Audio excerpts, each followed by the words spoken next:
Hello everyone, welcome है आपका अपने यूट्यूब चैनल मम्मी बच्चा केयर पर। आजकल हर कपल्स अपनी फैमिली कंप्लीट करना चाहते हैं और वो सोचते हैं कि ऐसा क्या करें वो प्रेग्नेंट हो रहे हैं कि लड़का हो यानी कि बेबी बॉय ठहरे, और इस बात को लेकर इंटरनेट पे सर्च करते हैं और इंटरनेट पर भी इस बारे में कि आप कौन से टाइम पर इंटरकोर्स करें, कौन सी पोजीशन में इंटरकोर्स करें, क्या खाएं, कौन सी दवाइयाँ लें, कौन से दिनों को फॉलो करें, यानी कैलेंडर्स को फॉलो करें या किसी और तरीके से एप्स को फॉलो करें। हमें बॉडी को एल्कलाइन रखना चाहिए, ये हमारी स्लीपिंग पोजीशन ये होनी चाहिए। हम इवन डेज पे रिलेशनशिप रखें या और डेज पे रिलेशनशिप रखें, कितने टाइम रिलेशनशिप रखें, पता नहीं कितनी सारी टिप्स हैं इन चीज़ों को लेकर। अगर आप ये सब फॉलो करते हैं तो बेबी बॉय होने के चांसेस हैं। बट आज हम आपको बहुत ही क्लियर ये बोलने चाह रहे हैं, इस तरीके की कोई टिप्स नहीं होती।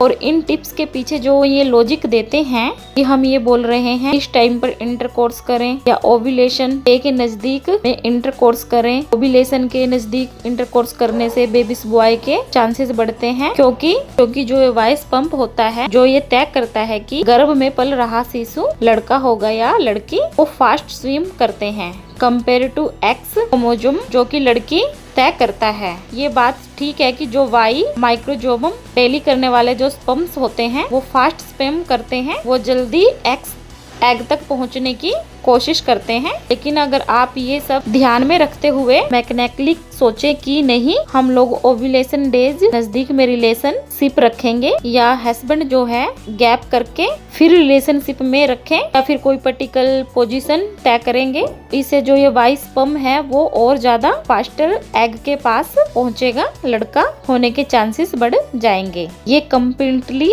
एक मिथ है, इसके पीछे कोई साइंटिफिक बेसिक नहीं है। और हमने बहुत सारे ऐसे केसेस देखे हैं जहाँ पर लोग इस तरह की चीजों को फॉलो करते हैं इंटरनेट पर, फिर वो बहुत ज्यादा डिसअपॉइंट होते हैं। एक तो ये चीज है कि इस तरह की किसी भी टिप को फॉलो करने से कोई बेबी बॉय या बेबी गर्ल कंसीव होने की चांसेस बढ़ेंगे, ऐसा कुछ नहीं होता है। सेकंड बात आती है कुछ मेडिसिन की।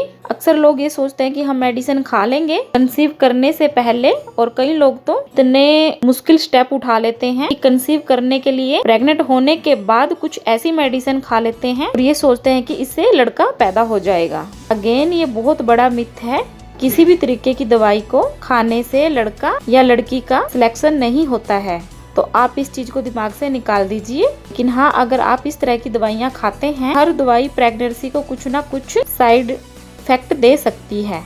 हो सकता है इन दवाइयों की वजह से आपके अंदर गर्भ में पल रहा है जो बच्चा किसी तरीके की बनावटी या खराबी आ जाए या मानसिक खराबी आ जाए या मदर को कोई दिक्कत हो जाए। ये सोचकर कि दवाई खाने से आपको लड़का होगा, प्लीज इन सब चीजों का सेवन ना करें, इन सब चीजों से दूर रहें। अगेन कोई भी मेडिकल की तरफ से साइंटिफिक दवाई ऐसी नहीं आई है जिसका इस्तेमाल करने से आप प्रेगनेंसी होने से पहले या उसके बाद कि ये तय कर सकते हैं कि लड़का होगा या लड़की। काफी लेडीज ले लेती हैं दवाई, बाई चांस उनको लड़का ही और वो दवाई खाने से लड़का हो जाता है, तो वो आगे भी इन बातों को फैला देती हैं कि मैंने तो ना दवाई उस टाइम पे लड़का की दवाई ली थी और मुझे लड़का हो गया।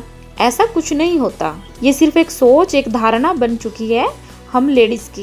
बेसिकली एक सिंपल सा लॉजिक है, हर फीमेल की बॉडी में एवरी मंथ 1 या 2 एग्स बनते हैं। ज्यादातर केसेस में एक ही एग बनता है। एक एग को फर्टिलाइज करने के लिए प्रेगनेंसी बनने की प्रक्रिया जब स्टार्ट होती है तो हमें एक ही स्पर्म चाहिए है। लेकिन कुदरत का कुछ नियम ऐसा भी है, एक स्पर्म को एग तक पहुंचने में बहुत रास्ता तय करना पड़ता है, बहुत सारे बैरियर्स तय करने पड़ते हैं। इसके लिए जो मेल है उसके सीमन में कम से कम 15 मिलियन का काउंट होना चाहिए। उसमें से एटलीस्ट 25% स्पर्म जो है एकदम एक्टिव मोटाइल होने चाहिए, तब कहीं जा करके एक स्पर्म एग तक पहुंचता है, उसे फर्टिलाइज कर सकता है। और ये स्पर्म चाहे वो वाई स्पर्म हो या एक्स स्पर्म हो, दिखने में एक जैसे होते हैं, इनकी प्रॉपर्टीज एक जैसी होती है, सिवाय एक चीज के कि वाई स्पर्म का थोड़ा सा मोटिलिटी थोड़ा सा ज्यादा होता है। लेकिन किसी भी तरीके से कोई भी मेडिसिन ऐसा नहीं कर सकती मिलियन के मिलियन पॉन्ड्स को इस तरीके से कर दे लड़का हो या लड़की, या वो ऐसा कुछ कर दे लड़का लड़की होने के चांसेस ज्यादा हो जाएं। अगेन ये बहुत बड़ा मिथ है, इस मिथ से बाहर आएं। ये दवाइयों को होने वाले साइड इफेक्ट से बचें। अगर हम बात करें टेक्नोलॉजी की, ये किसी तरह से पॉसिबल है कि हम लोग प्रेगनेंसी से पहले ये तय करें कि लड़का या लड़की हो सकता है। हाँ, ये पॉसिबल है। एक पिजनी करके एक टेक्नोलॉजी होती है जिसे हम बोलते हैं पिजरी करके प्री प्लांटेशन जेनेसर, जिसके इस्तेमाल से गर्भ ठहरने से पहले सेक्स सिलेक्शन किया जाता है कि इसमें जो एम्ब्रायो होता है, रूम होता है, भ्रूण बनता है, एग स्पर्म मिलने के बाद उसकी बायोप्सी करी जाती है, ये जानने के लिए कि वो भ्रूण एक्स या वाई मेल वाला है, एक्स यानी कि या फीमेल वाला है। उसके बाद फिर सिलेक्शन के बाद भ्रूण को जो है बच्चेदानी में ट्रांसफर किया जाता है। लेकिन प्लीज फ्रेंड्स, अगेन इसके साथ दो जुड़ी हुई बातें हैं जो कि आपको इस प्रक्रिया में जाने से पहले 10 बार सोच लीजिए। सबसे पहला कि ये जो प्रोसीजर है पीजीटी का, first for selection illegal India, इसका इस्तेमाल करना एक नोवेल इन्फेंट्स है जो करा रहा है, जो इस डॉक्टर इस मामले में इनवॉल्व है। दोनों ही क्राइम के दायरे में, यानी कि जो करवा रहा है और जो कर रहा है, दोनों ही क्राइम के दायरे में आते हैं। उनके खिलाफ एक स्ट्रॉन्ग एक्शन लिया जा सकता है, ये हमारा कानून कहता है। तो प्लीज इलीगल एक्टिविटीज में इन्वॉल्व नहीं हुए। कोई भी डॉक्टर या कोई भी, अगर वो जेन्युइन है, आपकी रियलिटी में मदद करना चाहता है, तो इस तरह की मेल इफेक्टिस इन्वॉल्व नहीं हुए। सेकंड, जो ये टेक्नोलॉजी है, इसका इन्वेंशन, इसका इस्तेमाल इसलिए किया जाता है ताकि हम बच्चों को पैदा होने से पहले उनको गंभीर बीमारियों से बचा सकें, जो उन्हें अपने माँ बाप से किसी तरीके से मिल सके। जो ये सेक्स इलेक्शन के लिए पीजीटी का इस्तेमाल करने से कि ये मिस यूज है, क्योंकि इस टेक्नोलॉजी हम ये जो सब चीजें हैं बहुत फास्टिंग जल्दी होती हैं, इसमें हम उस पे बायोप्सी करते हैं, उससे थोड़ा सा नुकसान भी पहुंचता है। ऐसा हो सकता है पीजीटी के इस्तेमाल में जो नुकसान होता है उसके फायदे से बहुत ज्यादा बड़ा भी हो सकता है। जहाँ पे इसकी जरूरत है, यानी कि गंभीर की बीमारियों से हमें बच्चों को बचाना है, तो वहाँ ये नुकसान उठाना बनता है। लेकिन सेक्स इलेक्शन के लिए ये इस्तेमाल करना डेंजरस हो सकता है।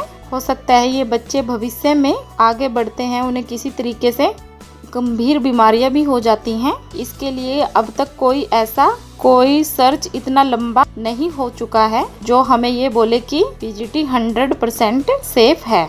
तो प्लीज अगेन हम आपसे रिक्वेस्ट करना चाहेंगे, लड़का होना या लड़की होना ये भगवान को ही डिसाइड करने दीजिए। बस आप ये रखें ध्यान कि आपका बच्चा हेल्दी हो, स्वस्थ हो, आफ्टर डिलीवरी भी हेल्दी हो। बाकी आप बच्चों की परवरिश जैसे करते हैं वो बच्चे वैसे बनते हैं। लड़का लड़की दोनों एक बराबर है। अपने आप को परेशान मत करिए, इन सब मिथ में, ट्रैक्शन में मत फंसिए। कहीं ना कहीं इससे आपका और आपके पैदा होने वाले बच्चे का नुकसान होता है। तो चलिए, अगर आपको वीडियो पसंद आए तो प्लीज वीडियो को लाइक कीजिएगा, चैनल को सब्सक्राइब कीजिएगा।